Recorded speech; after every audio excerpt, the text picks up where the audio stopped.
Olá, meus irmãos, olá, minhas irmãs. Sejamos bem-vindos mais uma vez ao canal do nosso Grupo Espírita Francisco Xavier.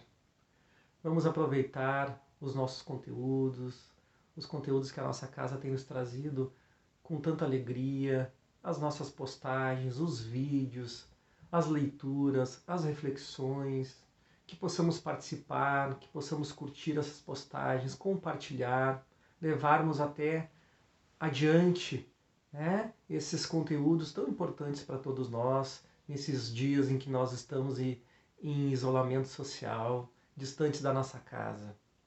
Queremos também lembrar do nosso site www.gfx.com.br. Vamos usufruir também dessa ferramenta lindíssima que está sendo hoje muito importante para todos nós, trabalhadores ou não do nosso Grupo Espírita Francisco Xavier. Dando sequência hoje na leitura, nas reflexões que estamos fazendo do livro Fonte Viva de Francisco Cândido Xavier, através do Espírito de Emmanuel, capítulo 16, que tem como título Não te perturbes. E diz aqui no subtítulo que é uma carta de Paulo aos Romanos, capítulo 7, versículo 10. E Paulo diz assim: E o mandamento que era para a vida, achei eu que era para a morte. E comenta Emmanuel, benfeitor, assim: Se perguntássemos ao grão de trigo que opinião alimenta acerca do moinho, naturalmente responderia que dentro dele encontra a casa de tortura em que se aflige e sofre. No entanto, é de lá que ele se ausenta, aprimorado para a glória do pão, na subsistência do mundo. Se indagássemos da madeira com respeito ao serrote, informaria que nele identifica o algoz de todos os momentos, há de lacerar-lhe as entranhas. Todavia, sob o patrocínio do suposto verdugo, face delicada e útil para servir em atividades sempre mais nobres. Se consultarmos a pedra com alusão ao buril, certo esclarecerá que descobriu nele o detestável perseguidor de sua tranquilidade, a feri-la, desapiedado, dia e noite.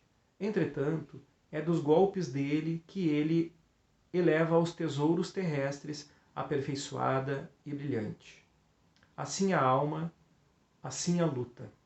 Peçamos o parecer do homem quanto à carne e pronunciará talvez impropriedades mil.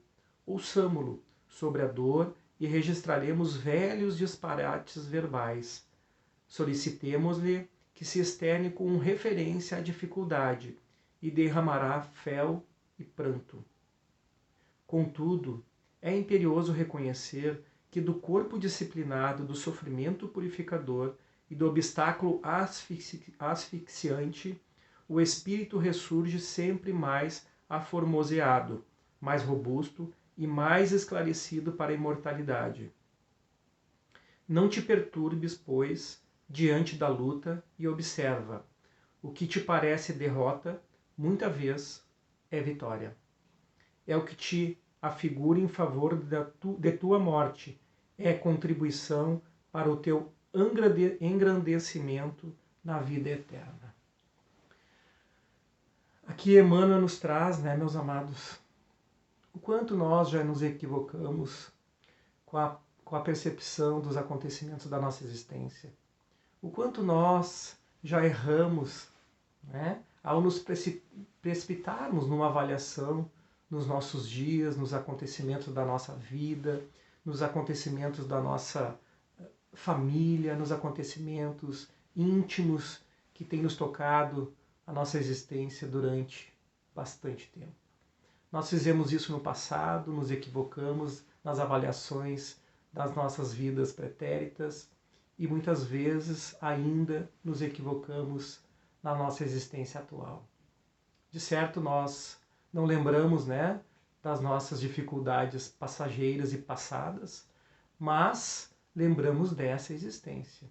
E aqui, se nós fizermos uma reflexão, há não muito longe, há não muito tempo atrás, nós vamos verificar que nós já nos equivocamos imensas vezes nessa nossa existência.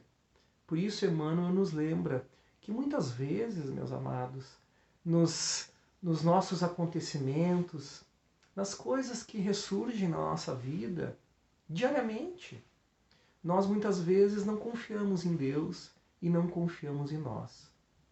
A fé se apresenta na nossa vida como um olhar de confiança em nós, no Cristo e no nosso Pai. A fé não é uma coisa abstrata, ela é muito concreta para nós.